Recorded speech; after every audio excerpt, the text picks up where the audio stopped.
ఒక్కసారిగా morning news లోకి వెళ్దాం. మార్నింగ్ న్యూస్ లోకి వెళ్ళే కంటే ముందు మిత్రులారా, మార్నింగ్ న్యూస్ చూస్తున్నటువంటి సోదరులారా, ఆర్టిజన్ సమస్యలపైన ప్రభుత్వంతో ఒకసారి ఆర్టిజన్లను పిలువబోయి ఒకసారి ఆర్టిజన్లు వచ్చినారు, వాళ్ళతో మాట్లాడదాం. వాళ్ళు నాకు ప్రతిరోజు, మీరందరూ చూస్తున్నారు, ప్రతిరోజు మెసేజ్ వాళ్ళది ఆర్టిజన్లకు సంబంధించినటువంటి విషయం మాట్లాడడం. దయచేసి మార్నింగ్ న్యూస్ చూస్తున్నటువంటి మిత్రులారా లైక్ బటన్ని క్లిక్ చేయండి, అలాగే షేర్ చేయండి. సో ఒకసారి రండి, ఆర్టిజన్లు ఎవరు ఉన్నారు రండి, మీ బాధ చెప్పండి. వీళ్ళని బయటికి పంపు, వాళ్ళని రమ్మను. వాళ్ళ కోసమా? ఎవరో మాట్లాడేటోళ్ళని రమ్మను, వీళ్ళెందుకు? తొందర రండి.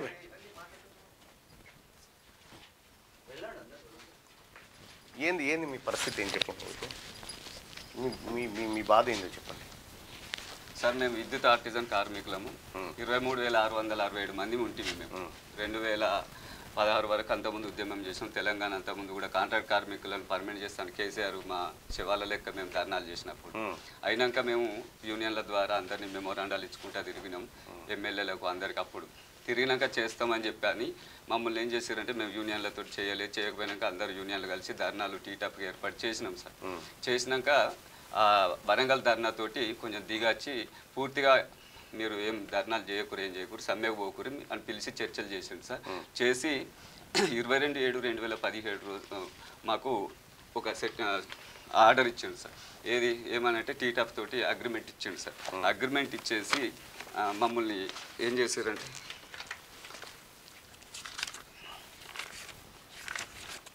నేను నిన్న అవకాశం వస్తే మాట్లాడదాం అనుకున్నా కానీ నన్ను కూడా విలువలేదు. ఇది సార్ 29/7/2017 రోజు సార్. ఇప్పుడు ఈ 22/7/2010 కమిటీ చేశారు సార్. నాకు ఇచ్చిన ఆర్డర్ ఇది, నాకు ఫస్ట్ ఇచ్చిన ఆర్డర్ సార్. అది రైట్గా ఇది అది ఇండస్ట్రియల్ డిస్ప్యూట్ యాక్ట్ 1947 12(3) అగ్రిమెంట్ ప్రకారం సార్. మేము జియో నెంబర్ 16 కిందికి రామ్ సార్ మేము. కాబట్టి నిన్న మన న్యూస్లో వచ్చింది, జియో నెంబర్ 16 ఏం చేస్తుందో ఏమవుతుందో ఈ పాపం వీళ్ళ కార్మికుల పరిస్థితి అని చెప్పేసి అన్న చెప్పారు. చెప్పినాక నేను నిన్న ఫోన్ చేసి మాట్లాడి దానికోసం వివరణ ఇచ్చుకోవాలి. చెప్పండి మీ వివరణ. మేము జియో నెంబర్ 16 కిందికి రామ్ సార్. మేము ఇండస్ట్రియల్ డిస్ప్యూట్ యాక్ట్ కిందికి వస్తాం 1947.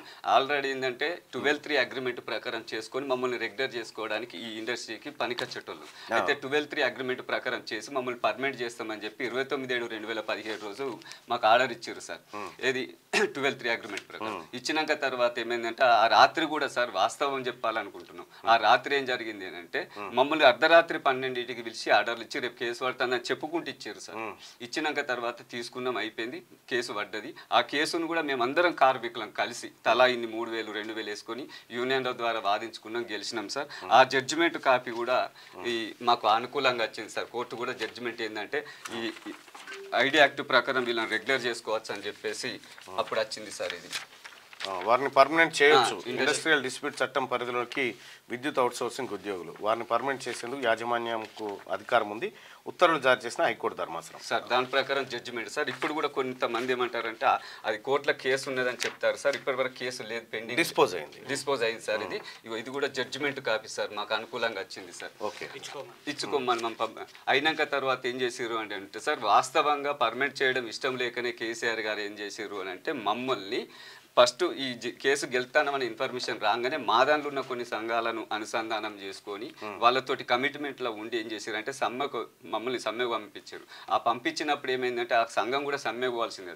ఒక ల్యాండ్ మన ఇద్దరి మధ్య కేసు ఉన్నప్పుడు, కోర్టులు ఉన్నప్పుడు మీరు కానీ నేను కానీ ఎంఆర్ఓ దగ్గర పోయి పట్టా ఇవ్వమంటే ఇయ్యాడు కదా సార్. కోర్టుల కేసు ఉన్నప్పుడు మేము సమ్మెకు పోవాల్సింది కాదు. అయితే ఇదే ప్రభుత్వం సమ్మెకు పోమని మా దాంట్లో ఉన్నటువంటి అనుసంధానమైన సంఘంతో ఎగేసి తోస్తే వాళ్ళు పోయినాక ఆ కోపంతో ఆల్రెడీ ఒక జడ్జిమెంట్ వస్తుందని ప్రభుత్వం అనుకూలం వస్తా అంటే ఈ కార్మికులకు అనుకూలంగా వస్తుంది, ప్రభుత్వానికి అయితే ఇన్ఫర్మేషన్ ఉంటుంది, మీరు అన్ని రకాల తెలుసు సార్, మీరు చట్టసభలు ఉన్నారు. ఆ వచ్చిన దాన్ని ఏం చేశారంటే, ఈ సంఘాన్ని వాడుకొని సమ్మెకు పంపించి ఆ కోపం మీద మాకు స్టాండింగ్ ఆర్డర్ సర్వీస్ రూల్స్ అని చెప్పి తెచ్చిపెట్టారు సార్. స్టాండింగ్ ఆర్డర్ సర్వీస్ 1946 అని చెప్పి పర్మిట్ చేయడం ఇష్టం లేకనే మమ్మల్ని ఎంటర్ చేశారు సార్. మమ్మల్ని ఎంటర్ చేసి స్టాండింగ్ ఆర్డర్ సర్వీస్ రూల్స్ తీసుకొచ్చి నేరుగా వేతనాలు ఇస్తున్నారు. మామూలు లిమిటెడ్ చక్కెర కంపెనీ, ఏసీసీ కంపెనీలు, ఈ సిమెంట్ కంపెనీలలో చేసినట్టుగానే మమ్మల్ని ఆ సర్వీస్ రూల్స్ పెట్టి డిఏలు అలవెన్సులు అవి ఇస్తున్నారు సార్. ఒరిజినల్గా మమ్మల్ని పర్మనెంట్ కార్మికులం కాదు, పర్మనెంట్ చేయలేదు సార్. మాకు మేము పర్మనెంటే అయినట్టయితే మాకు రెగ్యులర్ ఇప్పుడు జైలం నోటిఫికేషన్ పడితే వెయిటేజ్ ఇస్తున్నారు సార్. మాకు వెయిటేజ్ ఇచ్చినప్పుడు మేము పర్మనెంట్ ఎట్లా అవుతాం సార్? కాము.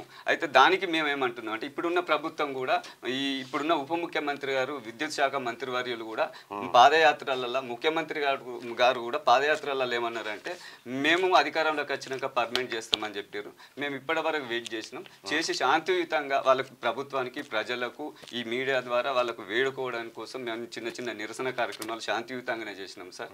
అదే అందులో భాగంగా ఏంటంటే ఉప ముఖ్యమంత్రి విద్యుత్ శాఖ మంత్రివర్యులు కూడా అప్పుడు అసెంబ్లీలో ఫ్లోర్ లీడర్గా ఉన్నప్పుడు కూడా ఇవి తప్పుడు లెక్కలు చూపించారు కాబట్టి దీన్ని మేము నమ్ముతలేము, ఇది తప్పు అబద్ధము అని చెప్పి కూడా అప్పుడు సారు చెప్పి మాట్లాడారు సార్. వాళ్ళు ఆ విద్యుత్ శాఖలో చూపించినటువంటి లెక్కలు సార్ 23,667 మందిని అది కూడా తీసుకొచ్చిన సార్ మీకు గుర్తు చేయడం కోసం. అప్పుడు అది చేసి రెగ్యులరైజ్డ్ యాజ్ ఆర్టిజన్స్ 22,637 మందిని చేసినాం, ఇన్ని ఉద్యోగాలు ఇచ్చినామని చెప్పిన సందర్భంలో బట్టి విక్రమార్క గారు మాట్లాడారు. అదే సందర్భంలో సార్ ఇప్పుడు రెగ్యులర్ చేసిన ఇవన్నిటికి కూడా ఆర్థిక శాఖ క్లియరెన్స్ ఉన్నట్టే కదా సార్? ఉన్నట్టే కదా. మరి ఆర్థిక శాఖ నుంచి క్లియరెన్స్ అయినప్పుడు మేము రెగ్యులర్ ఎంప్లాయీస్ కావాలి కదా సార్? కాకుండా స్టాండింగ్ ఆర్డర్ సర్వీస్ రూల్స్ పెట్టి యాజ్ పర్ రూల్ ప్రకారం. కాబట్టి ఇప్పుడున్నటువంటి ఆర్థిక శాఖ మంత్రి గారు, విద్యుత్ శాఖ మంత్రి వర్యులు ఉన్నారు కాబట్టి ఆ రోజు ఎగనెస్ట్ గా దాని తప్పు మేము వచ్చినాక చూస్తాం అన్నారు కాబట్టి దాని ప్రకారం as a GO number 308 sir జెనుకోలా ఉంది. ఈ జెనుకోలా ఉన్నటువంటిది 2011 వరకు కూడా అయింది సార్. మేము ఏమంటున్నాం అంటే కన్వర్షన్ 5 years ఆఫ్ ఈ జీవో కాపీ సార్. ఆ జనుకోలో ఉన్నాయి. దాన్ని ఈ గవర్నమెంట్ ఇప్పుడు ఏంటంటే న్యాయపరమైన అడ్డంకులు రావడానికి కోర్టు జడ్జిమెంట్ ఉంది, ఏం లేవు సార్. మాకు న్యాయపరంగా అడ్డంకులు లేవు కాబట్టి 308 జీవోను ఈ ట్రాన్స్కో ఎలక్ట్రికల్ డిపార్ట్మెంట్ వాడుకొని మేము స్టాండింగ్ ఆర్డర్ సర్వీస్ రూల్స్ ప్రకారం కూడా 5 సంవత్సరాల సర్వీస్ అయిపోయినాం సార్. అంటే 6.5 సంవత్సరాలు అవుతుంది అప్రాక్సిమేట్లీ మేము ఇప్పుడు. అయితే 5 సంవత్సరాల సర్వీస్ రూల్స్ అయిపోయినప్పుడు అపాయింట్మెంట్ ఈ మనం AP subordinate service rules 1996 adoption by Telangana state government GO MS number 196 వాడుకుంటున్నాం, అవి యూజ్ చేస్తున్నాం. దాని ప్రకారం ఆ సర్వీస్ రూల్స్ ప్రకారం కూడా సార్ ఇక్కడ ఏమైందంటే అపాయింట్మెంట్ బై ట్రాన్స్ఫర్ అని ఒక సర్వీస్ రూల్స్ నుంచి ఇంకొక సర్వీస్ రూల్స్ కు కన్వర్షన్ ఇవ్వడానికి కూడా ఎక్కడ అడ్డంకి లేదు సార్. ఈ జీవో నెంబర్ 5 ప్రకారం కూడా 5 సంవత్సరాల సర్వీస్ అయిపోయిన వాళ్ళని కూడా ఒక సర్వీస్ రూల్స్ నుంచి ఇంకో సర్వీస్ రూల్స్ కు కన్వర్షన్ అనేది ఇవ్వచ్చు రెగ్యులర్ పోస్టులోకి. కాబట్టి మేము అదే కాకుండా సార్ మీకు ఒక మెమోరాండం ఇవ్వడానికి కూడా మేము అన్ని ఎమ్మెల్యేలకు ఎంపీలకు మెమోరాండం కూడా ఇస్తున్నాం సార్. అది తయారు చేసినాం సార్. ఈ మెమోరాండంలో మేము వివరంగా ఒకసారి అందరు రాండి, మీరు కూడా ఫోన్ బంద్ చేయ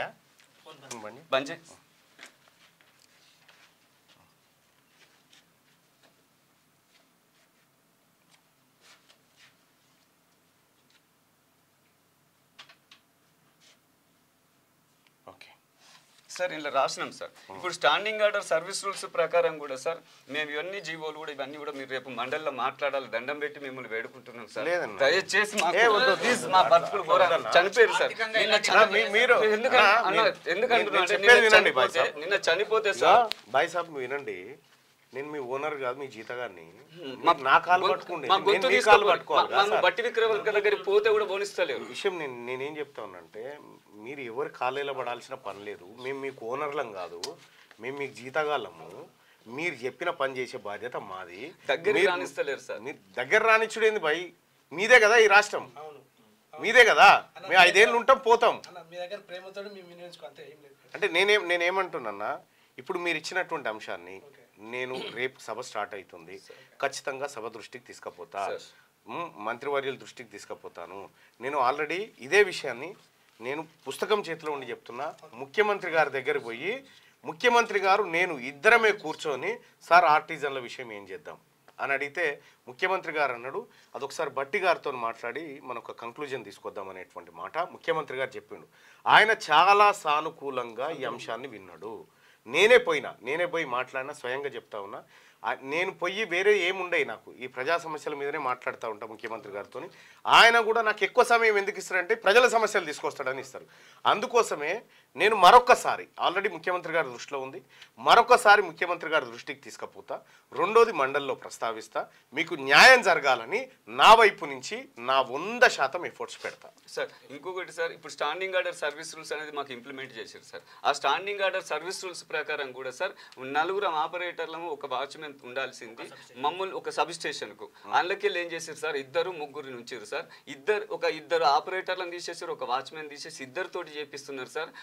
ఒక్కొక్కసారి మా తల్లిదండ్రులు చనిపోతే కూడా మేము డ్యూటీ నుంచి వెళ్ళి ఇల్లు చేరుకోవడానికి కూడా వాళ్ళు శ్మశానానికి పోయే సమయంలో మేము పోయేటువంటి పరిస్థితులలో ఉన్నాం సార్. సిబ్బందిని తీసేసారు, మాకు జీతాలు పెంచినాం, ఎక్కువ ఇచ్చినాం అని అంటున్నారు. మా 5 చేసే పనిని 2తోటి 3తోటి చేయించుకుంటా వాళ్ళ జీతాలు కొరిగి మాకు మాత్రమే ఇస్తున్నారు, కానీ అంతకంటే ఎక్కువ ఇస్తారు. మేము యాజ్ పర్ రూల్ ప్రకారం స్టాండింగ్ ఆర్డర్ సర్వీస్ రూల్స్ వాళ్ళు తీసుకొచ్చిన దాని ప్రకారం అయినా కూడా sir 8 hours shift duty weekly off ఉండాలి సార్. దాని ప్రకారం కూడా షిఫ్ట్ 8 hours లేదు సార్.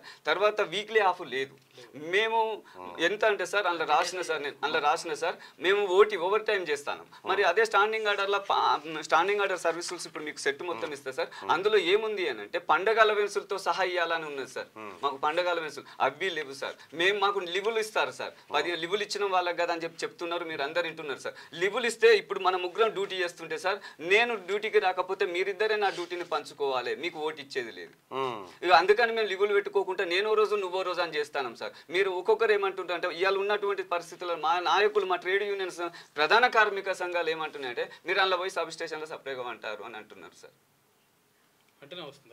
అదే కాకుండా సార్ ఇప్పుడు మేము సబ్ స్టేషన్లో వాటిగానే ఉంటున్నాం. రేడియేషన్ ఎఫెక్ట్ సార్ గిట్లా మీరు ఒకసారి చూస్తే సబ్ స్టేషన్ బజార్ ఇస్తారు సార్. గిట్లా లేబడితే మాకు ఇక్కడ దానికి వస్తుంది 220 kV సార్. ఇగో ఇంత దూరంలో ఒక లింబు ఉంటే, ఇంత దూరంలో ఒక లింబు ఉంటే, మొన్న కృష్ణ చనిపోయాడు, నేను మాట్లాడిన చూసిన న్యూస్, ఆయన మొత్తం కాలిపోయి సార్. వాళ్ళకి ఒక అమ్మాయి ఒక అబ్బాయి ఉన్నారు సార్. ఇల్లు లేదు సార్, ఇల్లు కూడా లేదు. ఆయనకి ఇంకా బ్యాంకు లోన్ ఉన్నది సార్. ఆ బ్యాంకు లోన్ వల్ల అవన్నీ పోవాలి. మేము చర్చలో పోయినా, నేను కూర్చున్నా సార్ చర్చలలో. సి గారు గింత ఆయన విశాఖపట్నం అంటే సార్, ఆయనది అస్సలు వైబ్రేషన్ అవ్వలేదు సార్. మేమేం అడిగినాం, శ్రీశైలంలో చనిపోయాడు 16 లక్షల రూపాయలు, మీరు 20 లక్షలు అక్కడ 1 కోటి రూపాయలు ఇచ్చిర్రు. ఆ 1 కోటి రూపాయలు ఏదైతుందో మీరు చేసిన తప్పిదం వల్ల సార్ ఒక ఏఈ వీళ్ళు చేశారు సార్. మేము యాక్చువల్గా సార్ మేము చేయాల్సింది ఏంటంటే ఒక టెక్నికల్ వర్క్ చేయాల్సిన మమ్మల్ని పేపర్ కొట్టించి పెయింట్ వేయించారు సార్. మా ఆపరేటరు డిప్లొమా ఆపరేటర్ ఈ డిపార్ట్మెంట్లో ఈక్వల్ స్థాయి ఏదంటే ఏఈ స్థాయి, సబ్ ఇంజనీర్ స్థాయి సార్. అలాంటి స్థాయి వ్యక్తితో ఆ పని చేయించడం వల్ల చనిపోతే 1 కోటి రూపాయలు శ్రీశైలంలో చచ్చినట్టుగా మీ తప్పిదం వల్ల చచ్చిపోయారు ఇయ్యరు అని అడిగిన సార్. మేము అడిగినాం మా యూనియన్ జేఏసీ తరఫున. అడిగితే 1 కోటి రూపాయలు ఇచ్చుడు కాదు సార్, ఆయనకు వచ్చేది సర్వీస్ మొత్తం కూడా లెక్క పెడితే 16 లక్షలు వేస్తాను సార్ స్టాండింగ్ ఆర్డర్ సర్వీస్ రూల్స్లో. ఆ 16 లక్షలు మాత్రం ఇస్తాం. అడిషనల్గా ఏఈ, ఏడి, డి వీళ్ళు 3 మనిషిని వేసుకొని, ఇంజనీరింగ్ అసోసియేషన్ అట సార్ వాళ్ళు వేసుకొని 9 లక్షల రూపాయలు ఇస్తామని డిమాండ్ చేస్తే రాత్రి వరకు ఉన్నాం సార్. ఆన్నే మేము టెంట్ వేసి పడుకున్నాం. అదే ఇక 1 hour ఆన్నే ఉన్నాం సార్. ఉంటే రాత్రి 3 గంటలకు సార్ మేము కాసేపు పడుకుందామని ఈ ఆఫీస్కి అపోజిట్ రోడ్ ఉన్న టీ స్టాల్ అంత దూరంలో బెంచీల మీద అజారా హాస్పిటల్ ఉంటే దానిలో బెంచ్ మీద ఇట్లా కన్ను మలిపినో లేదు సార్. గత 3 గంటలకు సిపి నర్సంపేట సిపి అని వచ్చి నేను చర్చలకు తీసుకుపోయి లిక్విడ్ క్యాష్ ఇచ్చి అదే 16 లక్షలు వచ్చే సర్వీస్ ఇచ్చి మళ్ళీ అదే ఆర్టిజన్ ఇస్తా అన్నారు సార్. మేమేమన్నా అంటే మీ తప్పిదం వల్ల చనిపోయారు కాబట్టి రెగ్యులర్ ఎంప్లాయీ ఇయ్యరు ఆమెకి, ఇప్పుడు పర్మనెంట్ ఎంప్లాయీ ఇలా 12,000 13,000 జీతం స్టార్ట్ అవుతుంది ఆ అమ్మాయికి. ఎప్పుడు ఇల్లు లేదు, జాగలేదు. ఆడపిల్లకు 30-40 లక్షలు ఇవ్వాల్సిన ఈ రోజులల్లో ఆమెకు ఎప్పుడు పెళ్లి చేయాలి ఆ పిల్ల? ఆ తల్లి ఎట్లా పరిస్థితి?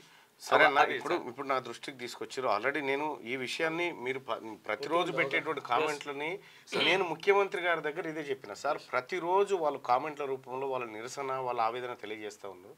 దీనికి పరిష్కారం కనుగొనాలి అంటే ముఖ్యమంత్రి గారు 100కు 100% పాజిటివ్ ఉన్నాడు. ముఖ్యమంత్రి గారు నేను చెప్తా ఉన్నా, ఎందుకంటే ఆయన మూడుని బట్టి చెప్తా ఉన్నా, 100కు 100% ముఖ్యమంత్రి గారు మీ సమస్యల పరిష్కారానికి పాజిటివ్ ఉన్నాడు. మరొకసారి ముఖ్యమంత్రి గారికి అంటే ఆయనకున్నటువంటి బిజీ షెడ్యూల్లో ఇదొక అంశం కాబట్టి ఖచ్చితంగా మళ్ళీ ఆయన దగ్గర కూర్చొని ఆయనతో మాట్లాడి అవసరమైతే మీ అందరితోటి ముఖ్యమంత్రి గారికి మంచి న్యూస్ వచ్చేటువంటి ప్రయత్నం అయితే చేస్తాం సార్. Okay sir. ఇంకోటి ఇప్పుడు ఇక్కడ ఉన్నటువంటి పరిస్థితులలో సార్ మేము 23,600 రోజుకొక్కలని చచ్చిపోతున్నాం. ఎవ్వరు కూడా ఇలా ఉన్నోళ్ళు లేరు సార్. భూములు జాగాలు ఉన్నోళ్ళు ఎవ్వలేము లేము సార్. ఏది దిక్కు లేకనే ఇళ్ళకి వచ్చిన మాకు సార్. ఇప్పుడు చాలా మంది అంటారు 16 జీవో అని అడ్డం పెడతారు. 16 జీవో ఎంతో మంది పేదల ఇళ్లలో ఈ ప్రభుత్వం కన్నీళ్లు తుడిచింది సార్. ఎంతోమంది రైతుల గుండె కోతను ఆపింది మీ 23,000 మంది పెద్ద లెక్క కాదు. 18,857 మంది చనిపోగా 19,000 మంది ఎవరైతే ఉన్నారో మీకు మంచి చేయాలనేదే ప్రభుత్వం లక్ష్యం. ప్రభుత్వం ఒక మాట ఇచ్చిందంటే ఆ మాట కట్టుబడి ఉంటుంది. మమ్మల్ని నమ్మండి. నేను మరోసారి ముఖ్యమంత్రి గారితో మాట్లాడతా, మరోసారి మాట్లాడి ఆ విషయాలు మీకు వివరిస్తా. ఇప్పుడు కేసీఆర్ అనేటువంటి దుర్మార్గుడు గతంలో అందులో పెట్టి మాయమాటలు చెప్తే ఆ రోజు నేనే లైవ్ లో వివరించి చెప్పిన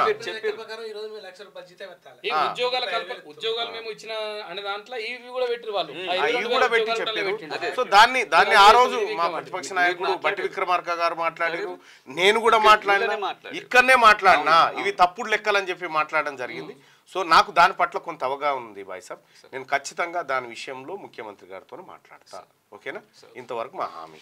మీరు ఈ ప్రభుత్వం మంచి చేస్తుందన్న విషయాన్ని ఖచ్చితంగా నమ్మే మేము ఏంటంటే సార్ మేము వ్యతిరేకంగా ఎక్కడ లేము, నమ్మకం ఉన్నది. ఆ నమ్మకంతో మీ ద్వారా కూడా మీ నమ్మకాన్ని పొడగొట్టుకునే ఉద్దేశం మాకు లేదు. అందుకని మేము మీ నమ్మకాన్ని పొడగొట్టుకునే ఉద్దేశం మాకు కానీ ఎవరికి కానీ లేదు. అందుకని మీకు కలిసి మేము మెమోరాండం ఇచ్చి మీ ద్వారా మాట్లాడి అందరు ఎమ్మెల్యేలకు ఇచ్చిన, స్టేట్ వైజ్గా మినిస్టర్లకు ఇచ్చిన, వాళ్ళందరూ సానుకూలంగానే మన ప్రభుత్వంలో ఉన్న ప్రతి ఒక్కరు సానుకూలంగానే ఉన్నారు సార్. కాబట్టి ఇప్పుడు మేము ఒక్కటే కోరుకునేది ఏంటంటే ఇది ప్రతి ఒక్కరి దగ్గర చర్చ జరగాలి. రాజకీయ చర్చతోటి మనం ఎట్లయితే తెలంగాణ సాధించుకున్నామో అదేవిధంగా మీ అందరి ఆశీస్సులతోటి సాధించుకోవాలన్నటువంటి ఆలోచనతోటి ఎమ్మెల్యేలకు మెమోరాండం ఇస్తున్నాం. మేము ఎక్కడ ఎగనెస్ట్గా పోతున్నాం. కాకపోతే ఈ నిరసనలు కూడా మీ దృష్టికి తీసుకొస్తాను, మాకు అండగా ఉండరు అని మిమ్మల్ని వేడుకునేది తప్పకుండా బాయ్ సాబ్. తెలియాలి ఒక విషయం, నాకు ఈ పదవి కంటే మీరు విలువైన వాళ్ళు. నాకు ఈ పదవి కంటే ఎమ్మెల్సీ అనేటువంటి పదవి కంటే మీరు విలువైన వాళ్ళు. నేను మీకు న్యాయం చేయలేనప్పుడు, నేను మీకు సేవ చేయలేనప్పుడు నాకు ఈ పదవి ఉండి దండుగా. నేను 100% మీకు హామీ ఇస్తున్నా, నేను మీ పక్షాన్నే ఉన్నా. ఓకేనా? ఇగో నాకు తెలుసు బాయ్ సాబ్, ఆడ కార్పొరేట్ ఆఫీస్లో ముసలు రిటైర్ అయ్యి 10 ఏళ్ళు అయిపోయి లక్షల జీతాలు తీసుకుంటా ఆ రోజు ఈఆర్సీ ముంగటికి పోయి నేనే చెప్పిన ఈ ముసలోళ్ళందరూ తీసేయాలి అని చెప్పి. సార్ ఇందులో ఒక్క మాట చెప్తే సార్, ఇప్పుడు ఇవాళ స్టాండింగ్ ఆర్డర్ సర్వీస్ రూల్స్ ప్రకారం 5 years తర్వాత గ్రేడ్ ప్రమోషన్ ఇస్తారు సార్. గ్రేడ్ ప్రమోషన్ ఇప్పుడు ఇస్తే 5 సంవత్సరాలు అయిపోయింది కాబట్టి అప్రాక్సిమేట్లీ ఒక ఆపరేటర్ మీద, ఒక వర్కర్ మీద అప్రాక్సిమేట్లీ యావరేజ్గా 4,000 రూపీస్ భారం పడుతుంది సార్, ఆర్థిక భారం ఈ ప్రభుత్వానికి.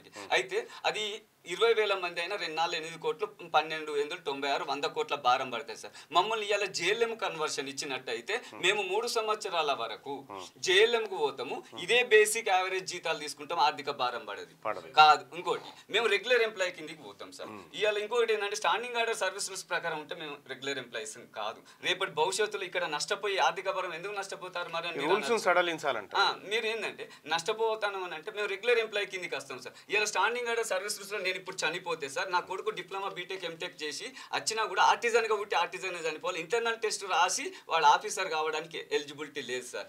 ఆ ఫెసిలిటీ దొరుకుతుంది నా పిల్లల కన్నా, మా బిడ్డల కన్నా. ఆర్థిక భారాన్ని కూడా ప్రభుత్వానికి ఆర్థిక భారం లేకుంటే చేస్తామని చెప్పి ఒక మెసేజ్ బయటికి వచ్చింది సార్. కాబట్టి ఈ మాట కూడా మీ ద్వారా చెప్తాను. తప్పకుండా నేనే చెప్తున్నా క్లియర్ గా, ముఖ్యమంత్రి గారితో నేనే మాట్లాడినా. ఆయన 100% సానుకూలంగా ఉన్నాడు. ప్రజలకు ఇచ్చిన ప్రతి హామీని నిలబెట్టుకోవాలని తాపత్రయంతో ఉన్నాడు. మేము ఎవరిని, ఈ ప్రభుత్వం కానీ మా నాయకులు కానీ ఎవరిని మోసం చేయాలనే ఉద్దేశం లేదు. మీకు న్యాయం చేసినప్పుడే మేము 10 కాలాల పాటు ఉండగలుగుతాం, అది మా ఉద్దేశం. ఓకేనా సార్? అయితే జీవో నెంబర్ 16 అనే పదాన్ని నిన్న దాన్ని సవరిస్తాం. బయట నుంచి మీకు చెప్పిన విషయం ఏంటంటే దాన్ని మేము సవరించుకుంటామని చెప్తున్నా. ఇప్పుడు నేనేమంటున్నా, మేము మాట్లాడేటువంటి మాటల్లో ఒక చోట ఒకటి పదం ఎక్కువ రావచ్చు, తక్కువ రావచ్చు. ప్రింట్ మీడియా అయితేనేమో ఇప్పుడు ఒకసారి ప్రింట్ అయిన తర్వాత ఏం చేయలేదు, మేము సవరించుకునే అవకాశం ఉంది. మీరేమేం భయపడకూడదు, మాకు సరిదిద్దుకుంటాం. మాకేమన్నా తప్పుగా తెలిస్తే దాన్ని సరిదిద్దుకుంటే తప్పేంది, అంతే కదా. Okay, thank you bye sir, thank you. Right, photo బయట దిగుదాం పారి, నేను వస్తా. శ్యామ్ ఇది రంగనకి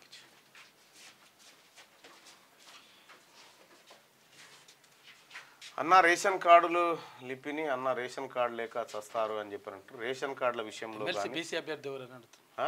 ఎమ్మెల్సీ బీసీ అభ్యర్థి అతి త్వరలోనే ఉంటాడు. బలమైన వాళ్ళు ఉంటారు, కంగారెంబడతారు. ఇప్పుడు చేస్తే ఏం జరుగుతుందో మనకు తెలుసు కాబట్టి దాన్ని చాకచక్యంగా చేసుకుంటూ వస్తా ఉన్నాం. So thank you so much మిత్రులారా. ఇంతసేపు ఆర్టిజన్ల సమస్యలు మీరు ప్రత్యక్షంగా విన్నందుకు ఇక క్యూ న్యూస్ ఛానల్లో పనిచేయటకు అనుభవం గల సీనియర్ వీడియో ఎడిటర్స్ కావాలను సంప్రదించవలసిన నెంబర్ 8688926084 qnewsads@gmail.com ను సంప్రదించండి. లైక్ చేయండి.